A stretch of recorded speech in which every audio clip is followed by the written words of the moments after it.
অ' মা, মোৰ ৰিজাল্টটো যেতিয়া ইমান ভালেই হৈছে, মই চহৰৰ কলেজ এখনতে পঢ়োনে? অ' মা, মোৰ বৰ সপোন আছিল চহৰৰ কলেজত পঢ়াৰ। মাজনী, এই সপোনবোৰ আমি দেখিব পাৰোঁ, কিন্তু সপোনবোৰ পূৰ কৰিব নোৱাৰোঁচোন ন? তোক চহৰত পঢ়োৱা মোৰো ইচ্ছা আছিল, কিন্তু কি কৰিবি মাজনী? তোক পঢ়ুৱাবলৈ মোৰ ওচৰত ইমান ধন নাই। দেউতা আৰু মই খেতি কৰি ঘৰখন চলাই আছোঁ। তোকনো চহৰত কেনেকৈ পঢ়ুৱাওঁগৈ অ' আই? চহৰৰ হোষ্টেলৰ এটা ৰুমতে বহুত টকা, সেইবোৰ কেনেকৈ দিওঁ? অ' মা, এইবোৰ তই চিন্তা কৰিব নালাগে নহয়, মই স্কলাৰশ্বিপ পাম নহয়। সেই স্কলাৰশ্বিপে পঢ়িব পাৰিম। মই স্কলাৰশ্বিপত বহুত টকা পাম। মোক পঢ়িবৰ বাবেইতো দিব। মানে পঢ়াত ভাল ল'ৰা ছোৱালীবোৰৰ নম্বৰবোৰ চাই স্কলাৰশ্বিপ দিয়ে নহয়। অ', সেই কথাটো শুনিছোঁ বোলে আমাৰ গাঁৱৰ নগেনে সেই কামবোৰ কৰে। তই যাবিচোন বাৰু নগেনৰ ওচৰলৈকে। মা, নগেন ছাৰে মোৰ নামটো কেতিয়াবাই দি থৈছে। যাম বাৰু, আজি মই ছাৰক কথাটো মনত পেলাই থৈ আহিম। হ'ব দে, তই দেৰি কৰিব নালাগে, যা তেতিয়াহ'লে। হ'ব মা, মই এতিয়াই নগেন ছাৰৰ ওচৰৰ পৰা আহোঁ। ছাৰ, অ' ছাৰ, ছাৰ। ছাৰ হ'বলা ঘৰত নাই। ঘৰত আৰু কোনো নাই নি বাৰু? বাইদেউ, আপুনি ঘৰত আছেনে? অ', তই আহিছ নিহাৰিকা, আজি তই মোৰ ঘৰত যে? ছাৰ, মই আপোনাৰ ওচৰলৈ আহিছিলোঁ। বাইদেউ নাই নেকি? নাই, বাইদেউ নাই। ভালহে হ'ল দে, তোৰ বাইদেউ থকাত তই নাহিলি। কচোন ক, কি বা কামত আহিলি? মই পিছে বৰ ভাল পাইছোঁ। মই ঘৰত অকলশৰে আছোঁ আৰু তই আহিছ। ছাৰ, মানে লাজ কৰিব নালাগে, স্কুলতহে মই তোৰ ছাৰ, ঘৰততো নহয়, সেই গাঁৱততো নহয়। ঐ, তোক মোৰ বৰ ভাল লাগে অ', তই বৰ ধুনীয়া। ছাৰ, সেইবোৰ আপুনি কি কৈছে? কি ক'ম আৰু, মোৰ মনৰ কথা কৈছোঁ। ঐ নিহাৰিকা, তোক মোৰ বৰ ভাল লাগে অ', তোৰ হাঁহিখনে, তোৰ চাৱনিটোৱে মোৰ কলিজা খায়। ঐ, ঘৰত কোনো নাই? তই একো ভয় কৰিব নালাগে। ছাৰ, আপুনি এইবোৰ কি কৈছে মই একো বুজা নাই। মই আপোনাৰ ওচৰলৈ এটা কামতহে আহিছিলোঁ। কামটোৰ কথা পিছত কবি। আইঅ, বৰ মৰম লগাজনী অ' তই। ছাৰ, আপোনাক মই বহুত সন্মান কৰোঁ, কিন্তু আচলতে আপোনাৰ ওচৰলৈ আহিছিলোঁ মই মোৰ স্কলাৰশ্বিপৰ কথাটো পাতিবলৈ, কিন্তু আপুনি মোৰ লগত এনেকুৱা ব্যৱহাৰ কৰিছে। ছাৰ, হাতখন এৰি দিয়ক। তই কাক কথা কৈছ? তই স্কলাৰশ্বিপৰ কথা পাতিবলৈ আহিছ হা? কোনে তোৰ কথা মানি ল'ব? মোৰ পত্নী মাকৰ ঘৰত বিয়ালৈ গৈছে, ময়ো বিয়ালৈ যাবলৈ ওলাইছো। এনেকুৱাতে তই মোক আহি বলবস্তি কৰিছ। আৰে, তোৰ কথা, তোৰ নিচিনা দৰিদ্ৰ এজনীৰ কথা কোনে বিশ্বাস কৰিব? তই মোৰ জালৰ পৰা আজি সাৰিব নোৱাৰ। ছাৰ, কিয় এনেকুৱা কৰিছে? ছাৰ, মই স্কলাৰশ্বিপৰ কথা পাতিবলৈ আহিছিলোঁ। ছাৰ, এনেকুৱা নকৰিব প্লিজ ছাৰ। হাতখন এৰি দিয়ক ছাৰ। আপোনাক মই বহুত সন্মান কৰোঁ ছাৰ। নালাগে মোক সন্মান, তোৰ সন্মান মোক নালাগে। ঐ, তোৰ মৰম লাগে মোক। এৰি দিয়ক মোৰ হাতখন, মই যাওঁ। এৰি দিয়ক। তই এতিয়া ক'ত যাবি? যাব নোৱাৰ এতিয়া তই। ছাৰ, এৰি দিয়ক ছাৰ। শেৱালি, আমাৰ নিহাৰিকা অথনি নগেন মাষ্টৰৰ ঘৰলৈ গৈছিল বুলি কৈছিলি নহয়, কি হ'ল? স্কলাৰশ্বিপৰ কথা কি ক'লে? তাই চহৰত পঢ়িবলৈ ইমান আশা আছে, স্কলাৰশ্বিপটো যদি পায় ভালেই হ'ব। জানো কি হ'ল, নগেন মাষ্টৰৰ ঘৰৰ পৰা অহাৰ পৰা ৰুমটোতে হুপ মাৰি সোমাই আছে। মই কিমান মাতিছোঁ নাই মতা তাই। বোলো ভাত খাবলৈও মাতিলোঁ নাই, ওলায়ে নাহিলে। কি হৈছে তাইহে জানে। মই কৈছোঁ বোলো মাজনী স্কলাৰশ্বিপৰ কাম নহ'লে নাই, তই সেইবোৰ চিন্তা কৰিব নালাগে। তোৰ দেউতা আৰু মাৰে কিবা এটা কৰি হ'লেও তোৰ সপোন পূৰাবলৈ চেষ্টা কৰিম। নাই, তাই কৈছে মা অলপ সময় মোক শুবলৈ দিয়া। জানো কি হৈছে তাইহে জানে। নগেন মোৰ ভাইৰ লগত একেলগে পঢ়িছিল, বৰ ভদ্ৰ অ' সি। মোৰ ভাইহে মোক সোনকালে এৰি গুচি গ'ল। নগেনৰ মাজত মই মোৰ ভাইটোক দেখা পাওঁ। সি আমাৰ ছোৱালীজনীৰ বাবে কিবা এটা ভাল কৰিবই। এৰা, কিন্তু এইনো কিয় এনেকৈ আছে জানো, কি বা হ'ল? তই মাকজনী হৈ সুধিবিচোন বাৰু। তাই ৰুমত সোমাবলৈ দিলেহে সুধিব লাগিব। স্কলাৰশ্বিপটোৰ কথা কিবা চিগা নাই বা? ইফালে এডমিশ্যন ল'বৰো হ'ল যে, সেয়ে কিজানি তাই বাৰু যি হওক, তাই এনেও ক'ব নহয়, চিন্তানো কিয় কৰি আছ? যা, মোৰ বাবে চাহপানী এটোপা বনা। দিনৰ পৰা এতিয়া ৰাতি হ'লহি, কিন্তু তাই একো এটা খাবলৈও ৰুমটোৰ পৰা ওলাই অহা নাই। হ'ব, মই চাহ বনাওঁ বাৰু। সকলো শেষ হৈ গ'ল, সকলো শেষ কৰি পেলালে, সকলো শেষ হৈ গ'ল। যিজন মানুহক মই মোৰ স্কুলৰ শিক্ষক বুলি ইমান দিনে সন্মান কৰি আহিছিলোঁ, সেই মানুহজনে মোৰ সতীত্ব শেষ কৰি দিলে। মই মাক কি বুলি কওঁ, মই দেউতাক কি বুলি কওঁ? সেইদিনা যদি ঘৰত বাইদেউ নাই বুলি জানিলোহেঁতেন মই কেতিয়াও ঘৰলৈ নগ'লো হয়। কিন্তু ছাৰক এনেকুৱা বুলি মই ভবা নাছিলোঁ। এতিয়া তেখেতক ছাৰ বুলি ক'বলৈ মোৰ ঘিণ লাগিছে। মা দেউতাই কথাবোৰ জানিলে মনতে বহুত দুখ পাব। মা দেউতাটো খঙতে ক'ব নোৱাৰাকৈ গোটেই গাঁৱৰ মানুহ গোটাব, আৰু গাঁৱৰ মানুহে মোকেই লেলে চেচে কৰিব। আৰু মোৰ মা দেউতা ভাগি পৰিব। নাই, সেই কথা মই কাকো ক'ব নোৱাৰো, কাকো নকওঁ। মায়ে ঠিকেই কৈছিল, আমাৰ নিচিনা দুখীয়া মানুহে এইবোৰ সপোন দেখিবহে পাৰে, সপোনবোৰ পূৰ কৰিব নোৱাৰে। মই চহৰত গৈ পঢ়াৰ সপোন কেতিয়াও পূৰ কৰিব নোৱাৰো। সেই নগেনে মোৰ স্কলাৰশ্বিপৰ কাম কেতিয়াও কৰি নিদিয়ে। মাজনী, কি হ'ল তোৰ? এনেকৈ কিয় কান্দি আছ? মা! কি হ'ল মাজনী? মোৰ কোলাত মূৰ থৈ কান্দিলি যে, কি হৈছে তোৰ? মা, মই চহৰত পঢ়াৰ সপোন যি দেখিছিলোঁ, সেই সপোন কেতিয়াও পূৰ্ণ হয়। কি? নগেন মাষ্টৰেতো কিবা ক'লে নেকি? তাত পঢ়িবলৈ মানে স্কলাৰশ্বিপ নাপাওঁ নেকি? কালি তই তাৰ পৰা অহাৰ পৰা ৰুমতে সোমাই আছ, মোকো কোৱা নাইকিয়া। কি হ'লনো কচোন? মা, স্কলাৰশ্বিপৰ কাম হোৱাই নাই, সেইফালে এডমিশ্যন ল'বৰো হ'ল।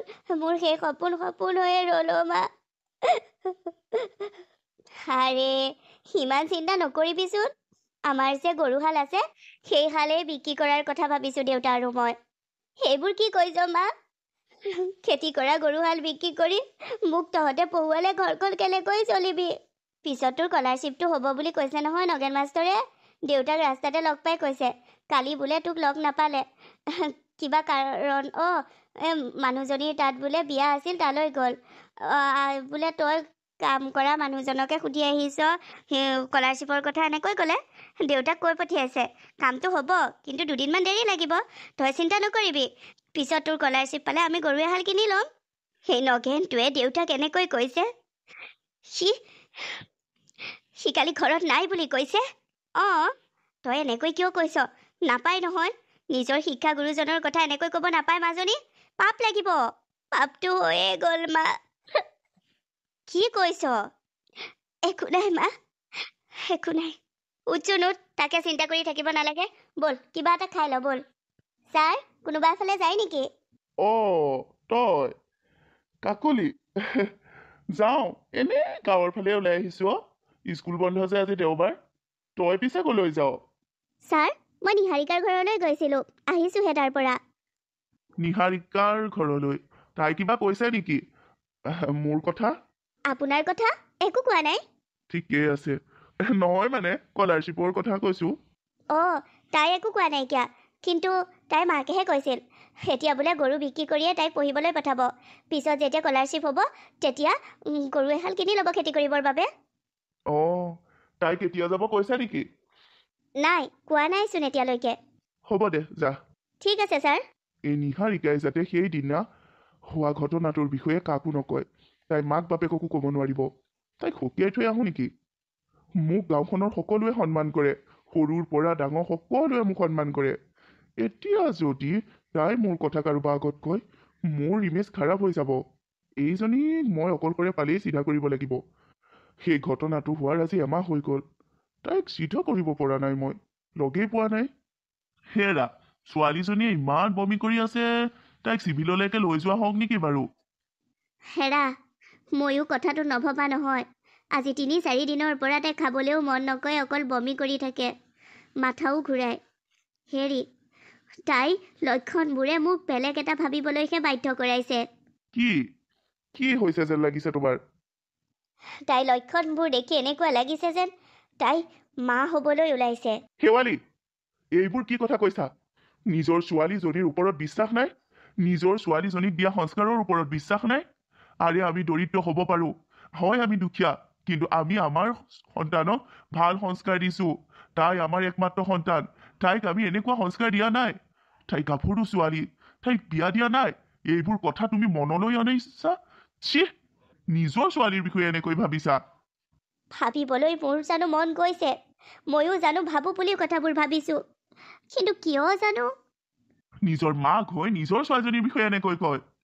আৰে মই ক'ব বিচৰা নাই, তথাপিতো ব'লা, তাইক লৈ চিভিললৈ যাওঁ। ব'লক। যিটোলৈ ভয় কৰিছিলোঁ সেইটোৱেই হ'ল। মোৰ মনে তোৰ লক্ষণবোৰ দেখিয়ে কৈছিল, আজি তই আমাৰ মান সন্মান সকলো শেষ কৰি দিলি। তোক আমি এনেকুৱা সংস্কাৰ দিছিলোঁ হা? আজি পিছফালে ঘৰৰ পিছফালে আহি বাৰীৰ চুকত কিয় কান্দিব লগা হ'ল মনে মনে? তোৰ বাবে। তই কি কৰিলি তই কি কৰিলি? তই আমাৰ ছোৱালী হৈ কি কৰিলি এইবোৰ? হয় আমি দুখীয়া, কিন্তু এনেকুৱা সংস্কাৰ তোক দিয়া নাছিলোঁ। সংস্কাৰৰ ফালৰ পৰা আমি তোক দুখীয়া কৰি ৰাখিব বিচৰা নাছিলোঁ। তই কি কৰিলি এইবোৰ? মা, মা, নামাতিবি মোক তই মা বুলি। নহয় তই মোৰ ছোৱালী, নহয় মই তোৰ মা। গাঁৱত কেনেকৈ মুখ উলিয়াম? গাঁৱত কথাবোৰ গম পালে কি কাৰণত তই ইমান অভদ্ৰ হলি, ইমান তললৈ নামিলি? ক, এই সন্তানৰ বাপেক কোন? ক মোক, কাৰ লগত তোৰ অবৈধ সম্পৰ্ক আছিল? কান্দিব নালাগে, ক, কোন এই সন্তানৰ বাপেক? আজি তোৰ দেউতাই তোক এনেকৈ কবলৈ লাজ পাইছো, কিন্তু তই আমাক শেষ কৰি পেলালি। হয় আমি ধনৰ দুখীয়া, কিন্তু আমি মনৰ পৰা দুখীয়া নাছিলো। তোক যি লাগে বোলে তাকে আমি কষ্ট কৰি আনি দিছিলো। তই ইমান নিজ চৰিত্ৰৰ হলি। তোক আমি জন্ম দিছিলো। ছি, ঘৃণা উপজিছে আজি তোৰ ওপৰত, ঘৃণা। দেউতা, কানি নেদেখুৱাবি মোক। ক, সেই সন্তানৰ বাপেক কোন? ক। নগেন মাষ্টৰ। কি? মা, দেউতা, এইবোৰত মোৰ দুখ নাছিল। এইবোৰ সকলোবোৰ নগেন মাষ্টৰৰ দুখ। মই তোমালোকক কথাবোৰ কোৱা নাছিলো তোমালোকে মনত দুখ পাবা বুলি, কিন্তু এতিয়া সকলো গম শুনা। মাজনীৰ মুখেৰে সত্যবোৰ শুনাৰ পিছত মোৰ নিজকে শেষ কৰি দিবৰ মন গৈছে। শেৱালি, মোৰ জীয়াই থাকিবৰ মন যোৱা নাই। এনেকৈ নকব। আমাৰ ছোৱালীজনীক ন্যায় নিদিয়াকৈ আমি মৰিব নোৱাৰো। তাই ন্যায় পাব লাগিব। আমি আমাৰ ছোৱালীজনীক ন্যায় দিব লাগিব। ডাক্তৰে কি ক'লে মনত আছেনে? যে এতিয়া তাইক যদি এই সন্তান আঁতৰাই দিয়া হয়, তেন্তে তাই জীৱনৰ লগত ৰিক্সি হ'ব। আনফালে সেই সন্তান গুচোৱাৰ দায়িত্ব নলয় ডাক্তৰে। আমি কি কৰিম এতিয়া? কি কৰিম? নগেন মাষ্টৰক আনি আমাৰ মাজনীক গতাই দিয়াৰ বাহিৰে আমাৰ উপায় নাই। সেই অভদ্ৰটোৰ পত্নী হোৱা চাই গোটেই জীৱন কেনেকৈ থাকিবি?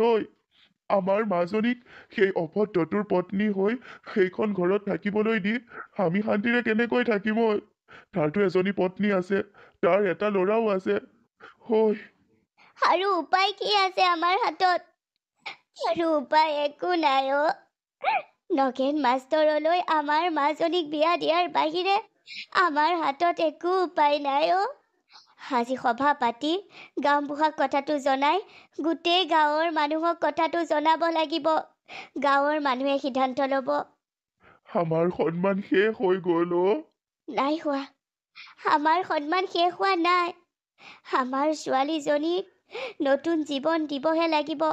আমি যদি এতিয়া মনে মনে থাকো, নগেন মাষ্টৰে আন 10জনী ছোৱালীৰ লগত তেনেকুৱা কৰিব। আমি মনে মনে থাকিব নোৱাৰো। আমি মনে মনে থাকিলেহে আমাৰ ছোৱালীৰ জীৱন শেষ হৈ যাব। মা, গাঁৱৰ মানুহে যি সিদ্ধান্ত লৈছে সেই সিদ্ধান্ত মতেতো মই এই নগেনৰ পত্নী হৈয়ে গোটেই জীৱন থাকিব লাগিব। মোৰ পঢ়াৰ যি সপোন আছিল, সেই সপোন কি হ'ব মা? সেই সপোন কি হ'ল মা? এতিয়া তই সন্তানৰ মা হ'ব ওলালি। এতিয়া তই সন্তানেই যাবিনে পঢ়িবলৈকে যাবি? তোৰ সপোন শেষ হৈ গ'ল অ'। আমি কৈছিলোৱেই নহয় যে আমাৰ নিচিনা মানুহে এনেকুৱা সপোন দেখিব পাৰে, কিন্তু এই সপোন পূৰ কৰিব নোৱাৰে। মাজনীও তোৰো ভুল আছে। সেইদিনা যদি আহি তই তোৰ মাৰক সকলোবোৰ কথা কলিহেঁতেন, আজি হয়তো তই এইদৰে সেইদিন দেখিবলগীয়া নহ'লহেঁতেন। একো নহয় দে, যা আৰু নগেন মাষ্টৰৰ পত্নী হৈ গোটেই জীৱন থাকগৈ। মা, এনেকৈয়ে হাজাৰজনীৰ ছোৱালীৰ জীৱন শেষ হৈ আছে। মা, এনেকৈয়ে হাজাৰজনী দুখীয়া ঘৰৰ ছোৱালীৰ পঢ়াৰ সপোন ভাগি গৈছে। সকলো শেষ হৈ গ'ল অ' মা। নাই, সকলো শেষ হোৱা নাই অ'। আৰম্ভহে হ'ব এতিয়া। হয় তোৰ পঢ়াৰ সপোন আছিল, সেয়া শেষ হ'ল বাৰু, কিন্তু এতিয়াৰ পৰা তোৰ জীৱন আৰম্ভ। তই এতিয়াৰ পৰা পঢ়িব যি সপোন দেখিছিলি সেইবোৰ বাদ দি তোৰ সন্তানক পঢ়োৱাৰ সপোন দেখিবি। তই দেখা সপোনবোৰ সন্তানে পূৰ কৰিব। সেই সন্তানৰ দ্বাৰা দেখিবি। যা মাজনী, যা। হ'ব দিয়া, ইমান দুখ কৰি চিন্তা কৰি থাকিব নালাগে। সেইদিনা ময়ো ভবা নাছিলো যে ইমানবোৰ হৈ যাব। মোৰ প্ৰথমৰ পত্নীয়েও এইবোৰ মানি লৈছে যেতিয়া তুমি দুখ কৰি থাকিব নালাগে। তুমি পঢ়িবৰ ইচ্ছা কৰিলে মই পঢ়ুৱাম, কিন্তু এটা সন্তানৰ সৈতে তুমিনো কেনেকৈ পঢ়িবা? বাৰু হ'ব দিয়া, আজিৰ পৰা তুমি মোৰ পত্নী হ'লা, গতিকে আজিৰ পৰা তুমি মোৰ পত্নীৰ ধৰ্ম পালন কৰিবা।